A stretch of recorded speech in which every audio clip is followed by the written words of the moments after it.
the Karma gets through on the first pickup. We saw it go through on the other side. BRU could go for it themselves, but the Senna pickup for Flash Rolls to start this one off. Yeah, and Senna Nasus is still available. Senna Galio is still available. Options aplenty for Eason, and I do believe it will be locking with him in the Dragon Lane. I don't think Bruce is going to be too fond of playing the Senna. But at the same time, right, I think if you think what changed for Flash Rolls from Game 1 to Game 2, they were playing carries in both games. But the difference in Game 1, they could 5v5. They had Bruce leading charge. In Game 2, Bruce had to go side lane. He had to play his own game. And when Captain Bruce wasn't there, you kind of see Flash Wolves just look a bit more lost. BRU with the Corki again. Okay. Damage aplenty in the last game. Full triple V in the bot side. Golden Feed with his pentakill on the Kazakhs will run it back a second time coming against Flash Wolves. This is a good pickup here. He did a good job on it last time. And it's the Kazakhs, it's a good pick into the Jax as well if Flash Wolves were to opt to pick it up now. So fair call from BRU to snatch that away early. Flash Wolves might still insist on the Jax pickup, but decide for the Jace instead. Look, I'm going to be honest with you here. Ysera did a good job in the early game. He did what he had to do on the Jace. Pressure your lane, set up for dives, maintain lane advantage. Ysera ticked all of those boxes. But mid to late game, I felt that was where Ysera was kind of lacking and snatching the Nessus now before BRU can ban it away. Did you see that Jace give us a little like tip-off with like his fingers? Jace kind of flirting with us. That's Jace from Arcane. Not gonna lie, he's got me feeling weak. That's Jace from Arcane. It is Jace from Arcane.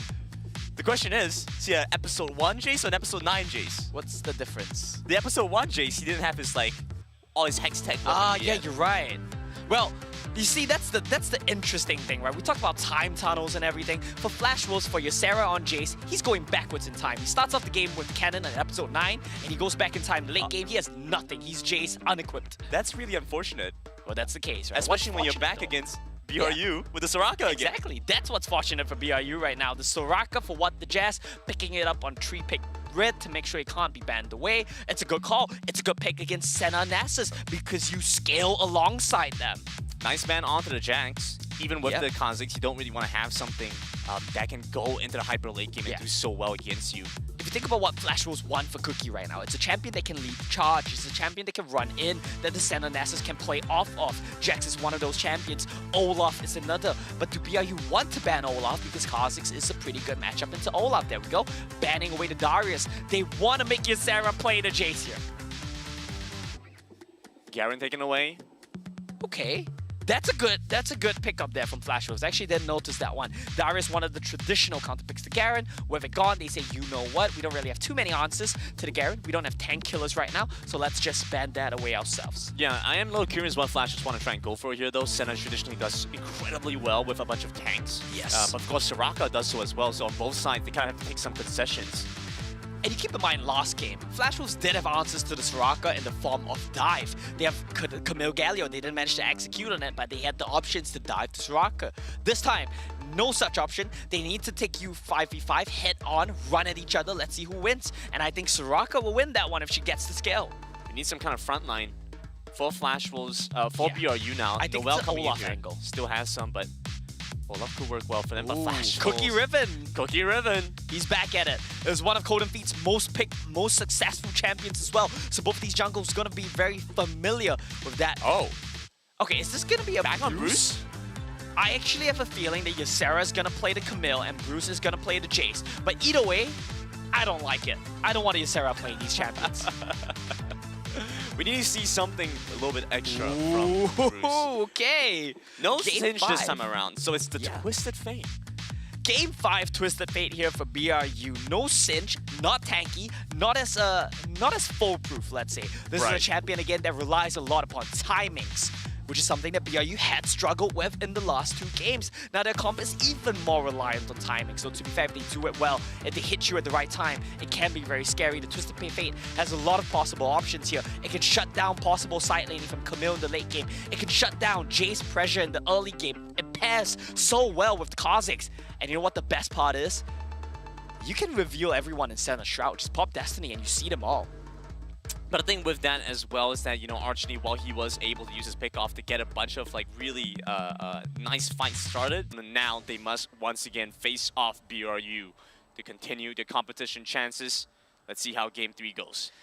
It's going to be exciting. There's a lot of power here in the Flash Wolves comp. They have a lot of their trademark picks. Senonassus, this is very typical Locking and Eason. Cookie's Riven, it's very typically him as well. On the side of BRU though, kind of new champions for them, kind of adapted to the meta very well, but still I think this draft is extremely strong on the side of BRU. And I can imagine this is something they wanted to save as they went deeper into the competition. Didn't want to have to show off too early on, but I mean, frankly, you know, you don't have a choice, have to do it right now. Yeah.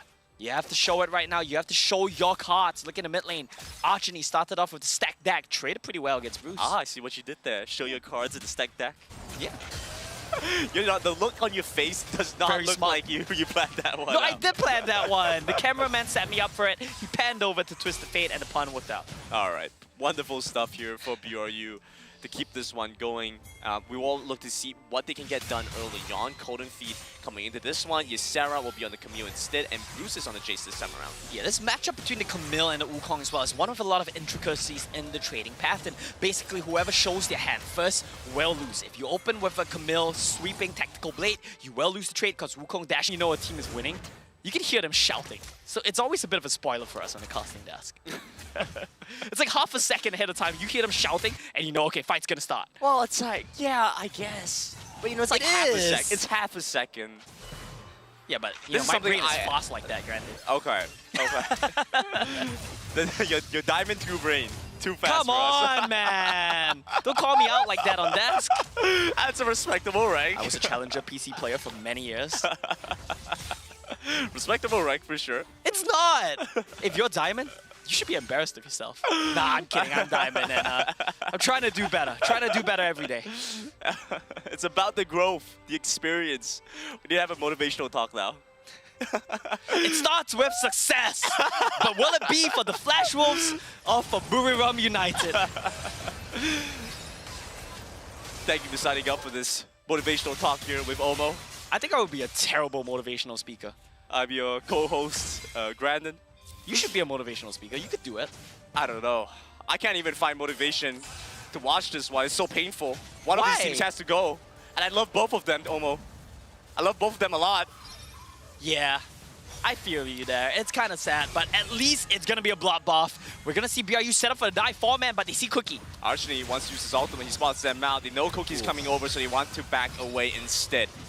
No fight happens at the bot side, but pressure out from BRU. Granted, we always talk about timings. That's all we've talked about for the last 2 games now. Timing this time not working out for BRU. Good news is that's the first use of Destiny Gate. He will be able to find a second use before the Dragon setup. And this is what we want to see here from BRU. Archony looking for rotations around the map, trying to get some pressure, trying to push in Bruce and find space so he can assist his team elsewhere. Wasn't able to quite find the success on the first use of it, but the fact that he was able to find the timing is a good one. Really good ROA timing for Archony here. He picks that one up early on. Twisted Fate will get his Destiny Gate in I think a minute or so he'll be able to make a play around the 4-minute 30 mark. That's a big timing for BRU to look out for, right? Keep in mind, all we're talking about right now, timing, timing, timing, okay? And frankly, I don't expect the first couple of minutes to be all that impactful. I think both sides will look to get towards the mid to late game where they are much stronger. Yes. Well, that is kind of true. We might have a few moments around the objectives, I guess. We will. We will have a few moments around the objectives. It will be a slower early game. That's a very fair point. Bruce does pick up a Howlbreaker. That is likely going to be the Q for Flash Wolves. There we go. Dragon Lane going to swap to the mid lane. Bruce will go isolate himself in a side lane. And that's a bit of a rough situation for Twisted Fate to be in. Sure, he doesn't exactly lose out on the side lane, but if you think about what he can do with the Destiny Gate from the side lane, his options then are heavily limited. So do BRU want to match? It seems like no, they want to just funnel gold. Wow, Bruce is so brave, by the way. Just clears out the wave in front of BRU. He just jumps into their bot lane, 1v2, no care at all. No hard crowd control. Not scared of anything. True. He should have gotten poked out a little bit more, but it didn't matter in the end. Destiny Gate about to come up. Coden Feet's first item. Black Cleaver, no Dust Blade, no lethality on this Kha'Zix. But it wants a little bit more survivability, especially around these fights. I mean, Cookie, he has to execute, and that's always something to watch out for. Yeah. Well, that's going to be a tough one. Package is picked up. This is the timing window we're looking out for. Destiny Gate gives you map hacks. You know exactly what's going on, what objectives being started, who is sitting where. Coden Feet starting off the Dragon. He's going to be able to finish this one off, I think. Flash Wolves have information of this, though, so Cookie's we have to see how they want to try and walk over Flash Wolves with 4 members moving towards the Dragon. Archie going to relocate himself close to Cookie's a his bit team. slow. But I don't think BRU are looking to try and punish this. That's a bit questionable, right? But I guess they want to play it a bit slow, don't want to take too many risks. Package is still available. Bruce could be dead here. They want to dive in the bot side. Easton walking over. Cold & Feet will spot him out. Won't have the isolate damage. The Crux in the way. Minions cleared out. BRU, no dive in the bot side. They got to rotate away. I think too many members are here. I said no dive, but I was wrong. That's a dive. BRU go in, but maybe it was best that they didn't. Flash Wolves will see Easton dropping HP, but not dropping his life. But BRU spent so long deciding, are we gonna dive, are we not gonna dive? That Cookie just did this. Funneled a bunch of gold into himself. Now he has 1,000 gold over Cold & Feet, and that's first turret break there for the Flash Wolves. Traded out for a Dragon, sure, but I think Cookie's happy with that one because he's such a pivotal win condition for the Flash Wolves. Again, a gold lead here for Cookie. We saw what happened last game. Cold & Feet was a little bit further behind, but Cold & Feet found his way back into the game. And so BRU, they will accept these circumstances. I love seeing a Twisted Fate pick up the Zeal or the Shard item because it means they're not buying Lich Bane second. If you're playing Twisted Fate in the context of a high damage team comp like what BRU have, your goal is not to do damage. Your goal is to be a ranged version of Singed. Go in, gold card every time your RFC comes up. Archie knows this, he knows his job. He understood the assignment. He's going to pick up RFC second. It's very interesting. The fact that BRU is walking over the Gatling gun. Oh my god, the damage! Burst out Eason is a little bit surprising. BRU taking aggressive trades, punishing Flash Wolves for stepping forward, trying to get vision. Well, now Noel is going to be able to just quietly bomb himself up as well. Oh! Gold card, isolation damage onto Cookie, but Cookie's safe under turret. He's mobile enough. He's good to go. I want to point out Noel this time having a much better game than he did in Game 2, where he was shut down, picked on, dived repeatedly. This time around, he will be able to farm up, and let's see if that ends up being a big factor for BRU's team fights later on. Deciding what they want to try and do now. They have a little bit of power with the first items completed, especially with Noel. He has a huge ultimate to join in with the rest of his team. But it's going to take a while before they really hit their stride, and so I think both sides happy to slow down for now. I'm not happy that they're slowing down. We were just talking about, you know, if the WCS teams have to kill each other here, have to go out, at least it's a bloodbath, true WCS style. But now in Game 3, everyone just doesn't want to lose the game, right? You gotta take it slow here. We're just trading objectives instead of the all-out brawl that we were seeing in Games 1 and 2. You hear the pain in my voice, having to watch these two teams fight it out. You sound like you're enjoying it. Don't call me out like that. They don't need to know that. But it is great to see teams, these two teams, you know, bouncing back, right? They had the initial losses, and then now that's a good start. Doing a great job dealing with one another. So much experience on both sides.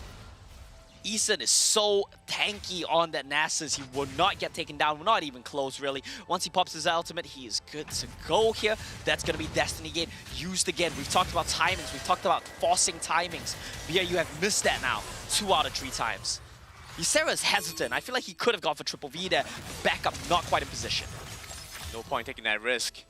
We know how Flash Wolves like to go about things. Yeah. They're a stubborn team. If they lose a game, they'll run it back again with the same idea. Feel like they have better execution, and if they're able to identify the issues, they will come up ahead. Grandin, is the name of Twisted Fate's passive stacked dice? I think it's loaded dice. Loaded dice. Okay, let me ask you a question then. So the rest of his spells are card team, right? And we see his cards. He clearly plays with his cards. But where are the dice? No, where are the dice? I don't see the dice. I don't believe it. Is this like a literal question right now? I don't know. You tell me. I don't know. It could be this, like, I don't, you could have like a Look, I just hate slow games, like, and I'm losing my mind right now. So just help me out here. It could be like a dice pouch. You know when you play, play like board games and you have like a dice pouch, you keep all your dice inside. That's fair. Well, now with the RSC finish, you start to see the power of this Twisted Fate. If you approach him, he's going to stun you up. His team's going to be able to back him up, and they do a lot of damage. Now, front to back is the name of the game here for BRU, with the one exception, which is the Wukong. If you can find a flank, it's going to be so scary. Second Rift Herald coming up. BRU contesting for control with Flash Wolves. It's a very iffy situation for both of these teams, but it looks like BRU have gotten the control. They forced away Flash Wolves. The team needs to be looking on Archony right now. Every time he gold cards, you need to be throwing your poke spells on top of that. BRU still looking a little bit disjointed, but this time around the comp is much more forgiving for it. Okay, Rift Tower here. The Dragon's coming up in 8 seconds, so if BRU want both, they have to finish off the Rift Tower quickly. Flash Rolls coming in with the Shroud. Package is going to be down for Triple V, so he has to reposition. Noel left alone. Triple V so very far away over by the side. Archney and Ysera will take an exchange. Ultimate's blown here. Destiny comes through. Rift Tower goes over the Flash Rolls over the back. Noel needs to stop flashing away. He buys some time with his clone. Comes into the Cyclone. Cooking gets the execute. Triple V held in place. Pops back with the Valkyrie. Repositions. But Ysera comes back with the tactical sweep. Still very tanky. Blue card! No lockdown here for Archney. He starts to flash away. The trade back. Golden Feet still looking for the fight. The trade back. But Bruce is online. And he has the damage with the Shockwave. Slows come through from what the Jess. But it's only the 2 survivors on BRU. What a fight, but what a heartbreak there for BRU. It was so close, yet so far they were just lacking the damage, lacking the timings there. And Flash Wolves, they spot a win condition. They jump in at the right time. Take a look at how this one all unfolds. Triple V, once again, package timing. Not it. For the rest of the fight, right? It all comes down to Cookie and Bruce.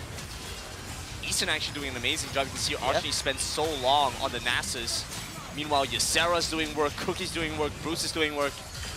So 2 mistakes here, right? Number 1, Archney picks a blue card. That's unfortunate. It happens. I get it. But Bruce spots this fantastic route from locking, ties up 3 members. He slams them down to the skies, the rocket to follow it up. And that's episode 9 Jace. Jace Arcade? Why are you showing me the losing team? 14. Let's see what's going on here. Nothing really changed then. Not all too much. Yeah, not all too much. A slight pullback. Oh wait, this is pretty much where we were, right? Yeah. Okay, that's cool. I guess Golden Feet's Echo not very effective in Game 3 either. Back towards this game. If you missed it, what's happened so far, Flash will start off with the lead, picking up the Rift Tower, winning a massive fight to get themselves in position around the Infernal Drake now as well. Yeah, once Flash Wolves get a hold of the choke point, you know they're not going to let you walk into that one. BRU having a very tough time approaching. They don't really have the champions to face check. You don't have a real tank. Noel on that Wukong is not very tanky right now, and Cookie's already started this one off. Destiny Gate a couple seconds away here. Yep, Archney should pick up his ultimate. There we go. They get vision right away. They're going to try and get into the Dragon Pit, trying to fight for this one. Noel goes in first, but he only finds Easton in the process. Ysera joins into the fight. Archney repositions with the rest of his team. Ysera over by the back. Redemption comes down. The Dragon zone away from Flashels. It goes down and over to BRU. Easton continues to work away at Golden Feet. Flashels. This Nasus is so tanky. Takes the Dragon and takes control here. But BRU do have the health advantage. They do have the inside track on the mid lane turret. They'll try to chunk that one down a bit. Archney doing his best on the outskirts with the gold card, but not in sync with his team. Means that doesn't amount to anything. The fight's gone on for so long here. BRU win the war of attrition. Sustain comes through here from Locky, healing them back up with the center. Noel to give her a catch onto Cookie, but Cookie still has to dash away. Gold card once again, a little bit more damage. How annoying is that front to back from BRU? They have the Cocky chunking you out. They have the Soraka constantly healing up his teammates. And they have Archney fishing with the gold cards one by one by one. Thank goodness for this Easton Nasus, because if not for him as the front line, tanking up all the damage, it would have been a very dire situation for Flash Wolves indeed. Well, one turret over to BRU, maybe a second in the bottom side. Yeah. Golden Feet picks that one up. It's a nice gold swing, sure. Now the Dragons are 1-1. The towers are 2-1. The gold lead's basically even, just grand off for BRU. It's about as close a game state as you can expect. But where the difference is going to come from is that Rift Tower. Noel now overextended, spotted out by Bruce. Cookie coming in with the flank angle. Noel going down. There is no surviving through this, unless with a Cyclone. He buys no space, but the flash follow through from Cookie means a kill for Flash Wolves. And that's a big kill because you get the flash out of the Wukong, one of the key spells on the side of BRU. It's a kill for Cookie. And that's going to be good for Flash Wolves, because now that gives them space to open up the mid lane. They want to answer back in kind. If they take down this turret, that's going to be a pretty big gold lead for them, and I think they can do it. And opening up the map so much more. Gold card lands on Ysera, prevents the engagement. No. Over at the back, a huge stun comes across. Triple V loses so much health. What the just pops the ultimate gives them a little bit more life. But as you can see, Flash Wolves push BRU back. Wow, this Soraka is just keeping BRU's hopes and dreams alive in this series right now. Keeping Triple V alive there. BRU, they have not found a single kill this game. But I feel like if the game state continues, if the scaling continues, it's not a bad situation at all. Lots of grievous wounds, anti-healing on the side of Flashers though. Let's take a look back on his catch up to Noel. Frankly, Noel was just way too deep. He does not have the mid prio. He should not have been there. 3-game series, I guess it just slipped his mind. The pressure is on for real. And Noel, while that mistake did not cost BRU too much to lose them a little bit of pressure, we'll have Lost to the see. mid turret. Yeah, we'll have to see how well BRU are able to bounce back. If you keep in mind, in Game 2, BRU won a game with their solo laners both 2,000, 3,000 gold behind their respective counterparts.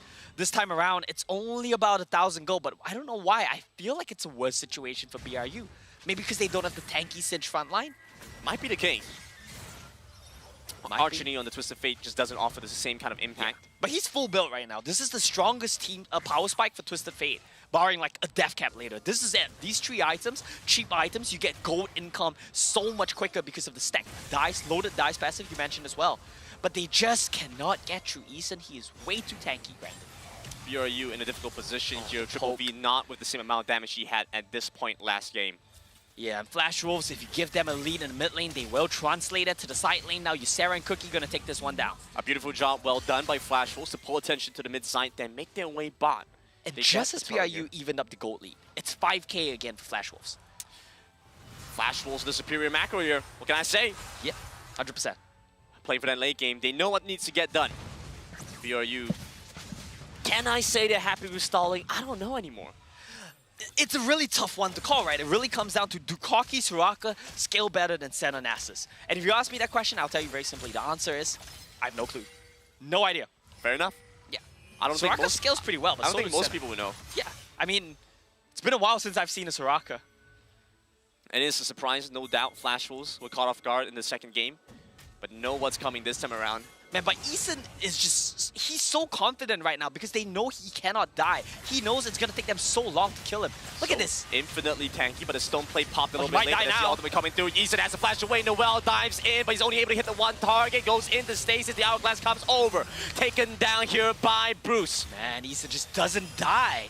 Bruce might have to flash though. That's the hourglass. Flash over by the side. Archony held in place by Flash. Was Eason quickly running over as well. Looking once again. Gold card locked and loaded for Archony. But there's no target to take down. Flash forward. Bruce wants to kill the Triple V. The exhaust onto the Corki. Corki needs to flash away. Another catch off onto Golden Feet. Golden Feet goes down. Golden Feet goes down and the Elder Dragon is up, Grandin. Flash Wolves are gonna do it. An opportunity here for Flash Wolves with the Elder Drake coming up alive. BRU do not have a way to stop this and pick up the package. They believe that might be the only way. 2 TPs now. Golden Feet 30 seconds away. Noel 10 away. They don't have the timing, Grandin. 10 seconds on Noel and even more for the teleport to come through. Triple V with the package needs to go now. 2,000 left on that Dragon, but the front line is He's too so low. persistent. Flash Wolves pick up the other Drake over by the back. Triple V nearly goes down. Noel's Teleport's dead. coming in from Noel. The first Cyclone comes through, but held in by the Hexag Ultimatum. Flash Wolves will pick up 2 on the side of BRU. There was so much damage there from Noel and Triple V, but he was unwilling to go aggressive, didn't step up. The cocky items at this point are just not enough. If he had maybe one more item, could have maybe tried to clear the team fight. And Noel, rough game for him in the elimination series. Rough game for BRU in the elimination series, 0-8. They have not been able to find a single kill, and I think a large part of that is thanks to the Senna Nasus. They've just been doing such an amazing job soaking up damage on the front line, eating the gold cards. And even when, in moments where it seems like Eason might go down, where you have to combine efforts from BRU working on the Nasus, Eason just refuses to die and will buy so much time. And now even tankier, the Elder Mountain they found Drake. Jess. A catch onto He's Jess. dead. He does not have the flash, meaning Flash Wolves have taken down the Soraka here finally. And that's about it, Grandin. They might be able to start off the Baron, but I don't even think they need to. I think they're happy right now just answering the front to back, coming to siege you. You cannot even break the Mountain Drake shield on Eason. That's how tanky he is right now. Sarah in the bot side draws attention from 3 on the side of BRU. Top side, we see Bruce making his way towards the turret. It's a rough situation. They're not going to start the Baron off just yet, but Flash Wolves, they could. They just don't want to take the risk because they don't think it's necessary. And they're right, too. Look at the damage that Bruce is doing with these items as well. Archony's here. Spots them out. They're Uses afraid of the Destiny. Baron. Wants to know that the Baron is not going down. He has that information. Repositioned to the mid lane. Triple V. Look at Eason! Caught here by the Wither. They move on to the Corki. Corki going down, goes into stasis, buying a little bit of time, but watch what happens here as Noel pulled in as well. Brings 2 down. That's it. That's it for BRU. Triple V, I'm not sure if his Zhonya's was on cooldown. No, I don't think it was. I think he just used it too late. Yeah, but you need to use it to cancel the instance of the Hextech Ultimatum. Well, BRU. It's a brutal one for BRU. They have 1 Ocean, 11-0. Baron's likely gonna drop right now as well, and this is such a Flash Wolves way to win the game as well. They don't give you a chance to come back in. They don't take any risks. And now BRU backs against the wall on death's door. Flash Wolves likely just gonna close this one out. 12,000 gold lead. And this is what happens when you give Flash Wolves a strong position and a late game scaling comp. They get things done. Let's take a look at this one again. You need to Zhonya's right now on the instance of the Hextech Ultimatum. You need to make sure that doesn't just come out. And then you can use your package afterwards, use your Valkyrie afterwards to get out of there. A bit of a misplay from Triple V. And in a situation like this, high stakes, best teams in the world, every little mistake will come back to haunt you. Corki sitting on 3 items. Basically everyone on the side of BRU sitting on 3 items. But you look at their counterparts, you look at Flash Wolves, they're all full build. The response is going to be late. You start to see now quite a bit of utility on the side of Flash Wolves. Cooked with the Guardian Angel. Bruce as Just well so with mobile. the Veil. There's no way to hold them down. BRU quickly run away. Noel's going to go down. The kill going over the locking. Eason chasing after. Gets so much damage down the Spirit Fire. BRU back in base. Archony coming out of the fountain, but can only watch with the gold card as Flash will start to take them down. And Flash Wolves just go for the Nexus, Grandin. This is what it means to be the second seed for the WC as Flash Wolves dominate against BRU. It was such a long, drawn-out series. Flash Wolves had full control of Game 1. BRU, such a spectacular effort to come back in Game 2. But at the end of the day, match point, lives on the line. Flash Wolves just proved that they are a cut above Buriram United, who will bow out of the tournament.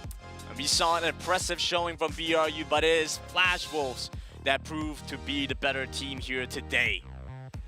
An amazing performance and demonstrating to us how experience comes into play, the quick adaptations between games 2 and 3, and the preparation they've done. Q poses too. With the Soraka are always thinking to themselves, we're going to be able to win this. We're going to be able to turn this around because we also have a late game scaling composition. And I know Omega won't be thinking that way. I know they will be forcing fights early. So in answer to your unspoken question, is this enough? Are they going to be able to turn it around? I don't know. It's going to be a very different match versus Omega. There is one thing, though, that we haven't seen just yet in this entire series with Flash Wolves that they can use against Omega, which is the big heavy engage coming from Eason combined with Bruce, that big team fight. We did see it once with Azaya and Yumi, but I want to see the big 5v5 team fights back again, which I think will work perfectly against Omega. I think against Omega, we're going to see more of Game 1. That's what my expectation is going into that series. Game 1, though, is reliant on facing an opponent that doesn't punish you for some of the mistakes they made in early aggression. That's what I'm a little worried about. If you remember that weird fight where the locking Xayah got like strangely caught out and like Yumi was playing around the corner and like all that stuff I think is very scary for Flash Wolves against an opponent that wants to fight you early. So some trouble ahead, a lot to prove for Flash Wolves.